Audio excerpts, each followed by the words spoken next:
tu es relou mon chat. Tu sais que tu es relou? Tu le sais? Oui mon titi.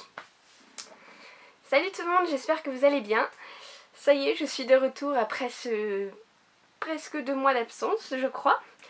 Donc comme vous l'avez vu dans le titre, cette vidéo ça va être un petit peu j'ai envie de dire poubelle, mais c'est un petit peu péjoratif ce mot. Donc fourre-tout, ce sera mieux. Voilà, c'est une vidéo fourre-tout où je vais vous expliquer pourquoi à peu près il n'y a pas eu de vidéo pendant un petit moment. En même temps je vais vous faire un mini book haul et je vais vous parler d'autres livres aussi que j'ai lus. Donc ce sera aussi un update lecture. Voilà, un vrai fourre-tout. Donc tout d'abord on va parler de pourquoi est-ce qu'il n'y a pas eu de vidéo pendant 1 mois et demi. Et j'ai envie de dire la raison principale c'est que j'ai eu une énorme panne de lecture. Je suis restée 3 semaines sur un bouquin au mois d'août et après ça j'ai eu 2 échecs de lecture avec des abandons. Donc voilà, c'était pas un bon mois de lecture le mois d'août.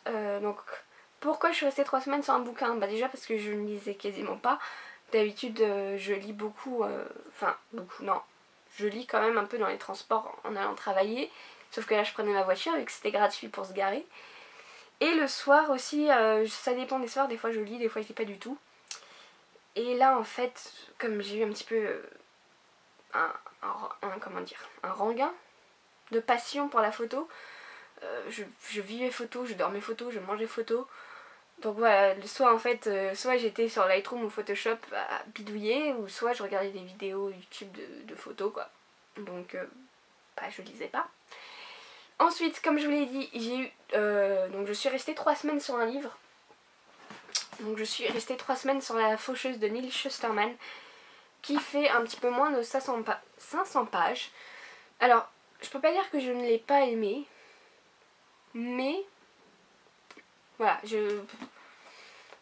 enfin je sais pas, j'ai eu beaucoup de mal à être vraiment dans l'histoire. Oui, j'avais pas spécialement envie de le lire, c'était presque plus une corvée qu'un plaisir de le lire. C'est pour ça que je suis pas sûre de lire le tome 2. Si vous l'avez lu, dites-moi s'il est si bien.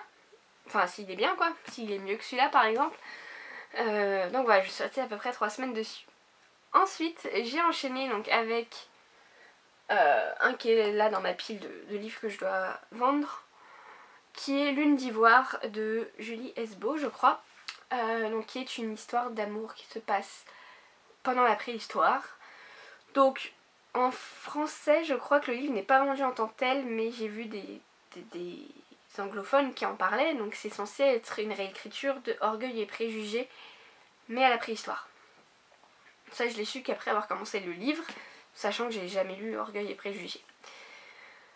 Ce qui m'a pas plu, c'est... Enfin, en fait, j'ai eu beaucoup de mal à rentrer dans l'histoire, parce que le côté préhistorique, on va dire, c'est... Vous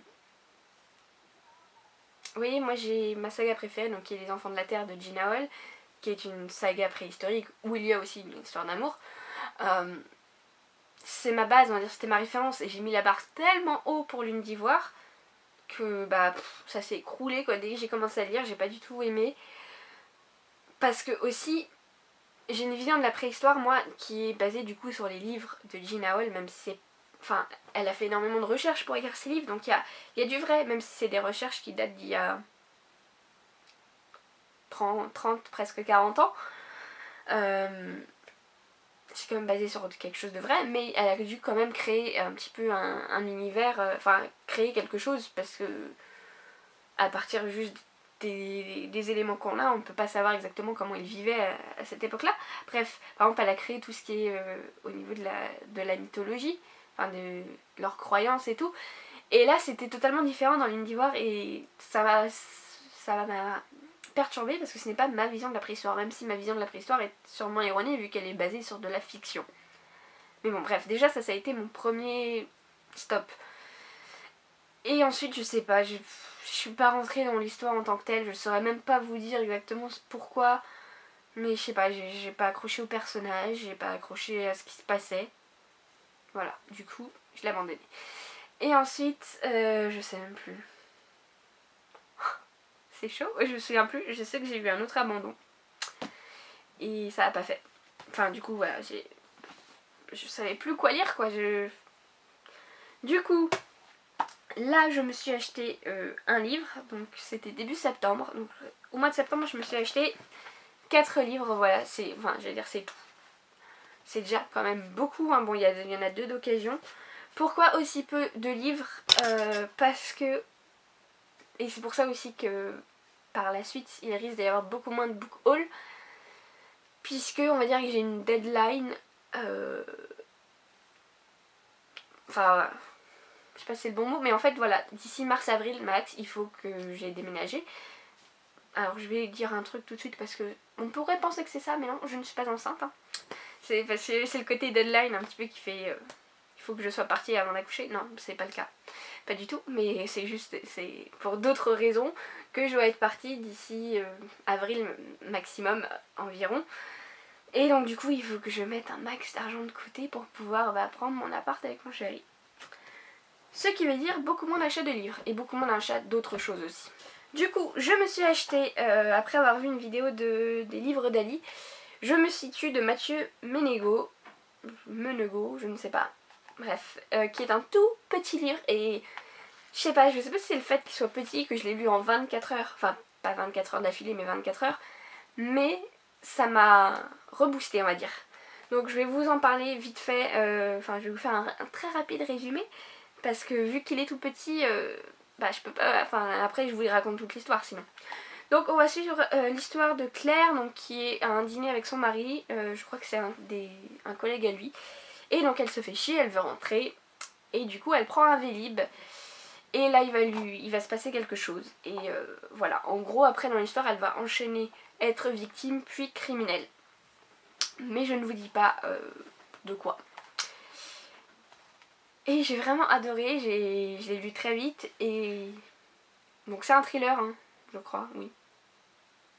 Je pense le considérer comme ça. Et j'ai vraiment bien aimé et ça fait réfléchir, voilà. Franchement, j'ai bien aimé. Et ensuite de ça, j'ai enchaîné avec un livre beaucoup plus gros, mais qui m'a tout autant plu, voire plus, hein, c'est à ça du coup de cœur. Oui, c'est le genre de livre,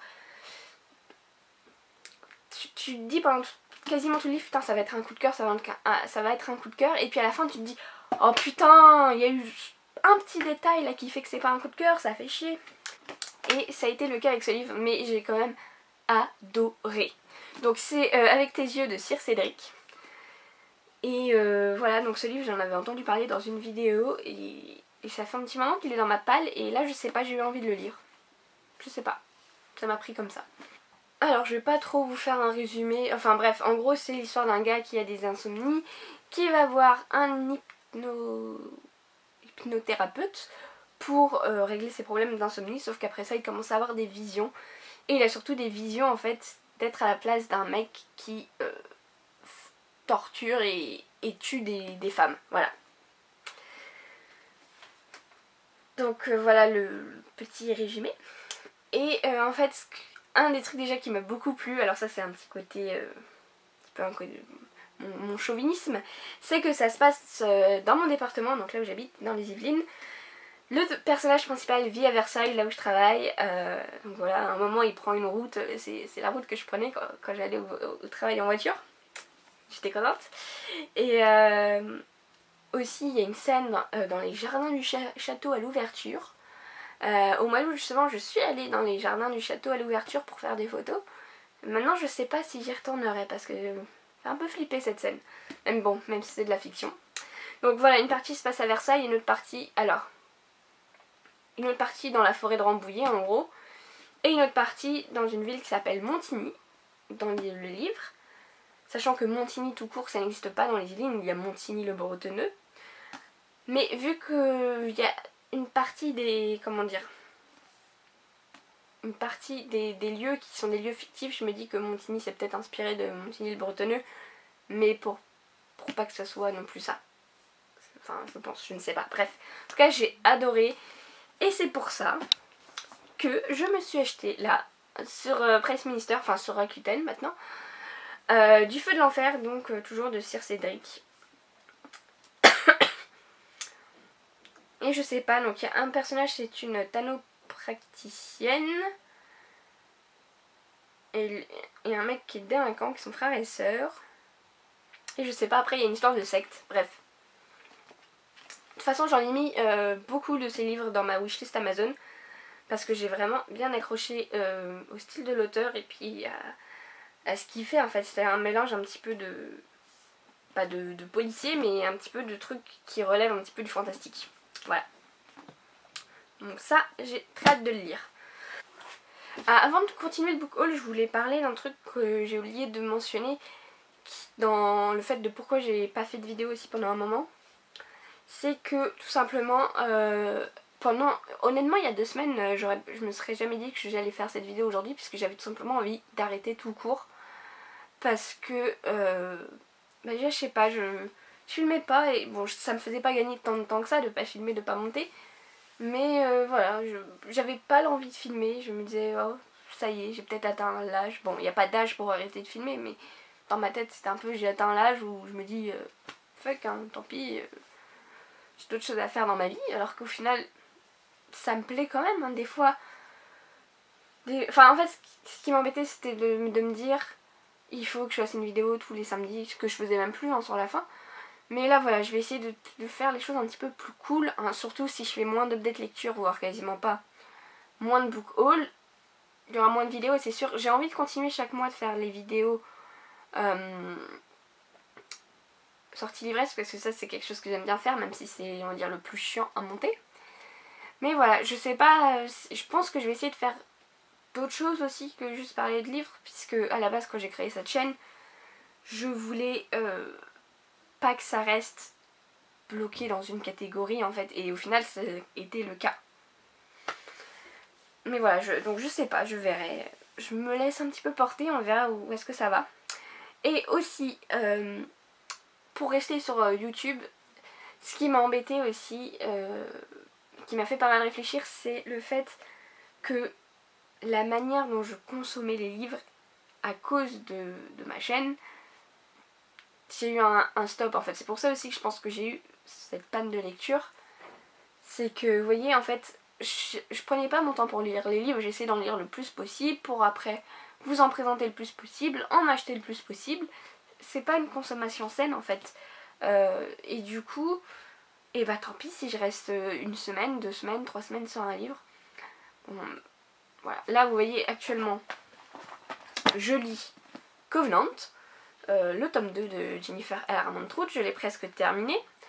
Mais voilà, ça fait quoi? Je l'ai commencé fin de semaine dernière, donc ça va faire 1 semaine.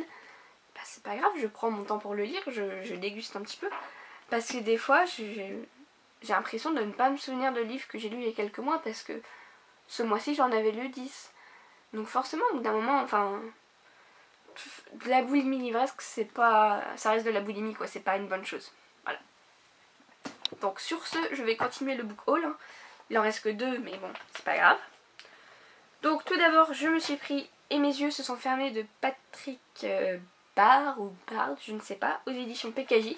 Pareil, c'est un tout petit livre qui fait presque 200 pages. Et celui-là, je sais que ça va être ma prochaine lecture, je pense. Donc c'est en fait simplement l'histoire d'une jeune fille banale qui... excusez-moi, j'ai la crève depuis 1 semaine. Qui en gros va partir pour la Syrie. Voilà, tout simplement. C'est résumé très simplement le résumé. Mais voilà, j'avais envie de lire ce livre parce que... Alors, de base j'aurais dit que j'ai un petit peu une fascination malsaine pour ces jeunes qui partent en Syrie, mais c'est pas une fascination malsaine, c'est juste que je ne comprends pas en fait, j'arrive pas à comprendre. Et du coup, ça m'intéresse de lire des choses là-dessus, puisque j'arrive pas à l'envisager en fait de mon côté. Quoi. Comment une jeune fille qui a une éducation française, du coup forcément peut-être un peu plus catholique en tout cas qu'autre chose, peut péter un câble et se faire endoctriner et partir en Syrie. Moi ça me... Je comprends pas, du coup j'ai besoin de lire des choses là-dessus. Ça va pas forcément plus m'aider sur ma compréhension, mais je sais pas, j'en ressens le besoin. Et ensuite, l'autre livre, décidément, le dernier livre c'est Hortense de Jacques Expert. Voilà, je commence à perdre ma voix. Ça veut dire que ça fait trop longtemps que je parle. Donc j'en ai entendu parler sur la chaîne des livres d'Ali. Je crois que oui, voilà, c'est en fait une mère qui donc a une fille qui s'appelle Hortense et qui un jour va disparaître, je crois. Non, son ex-compagnon l'enlève, voilà, c'est ça. Sauf que un certain nombre d'années plus tard, donc on est toujours du côté de la mère, elle va croiser une jeune fille et elle est persuadée que c'est sa fille. Je ne sais plus exactement ce que Alicia, donc de la chaîne Les Livres d'Ali, en avait dit, mais je me souviens qu'elle m'avait donné envie de le lire, donc voilà, je l'ai acheté aussi sur Rakuten. Et voilà. Bon, je crois que je vais m'arrêter là parce que sinon je ne vais plus parler du week-end. Donc on se retrouve du coup la semaine prochaine pour une vidéo sortie Livesque, ça c'est sûr. Et après ça on verra. Et bah, je vais vous laisser, on se retrouve du coup la semaine prochaine.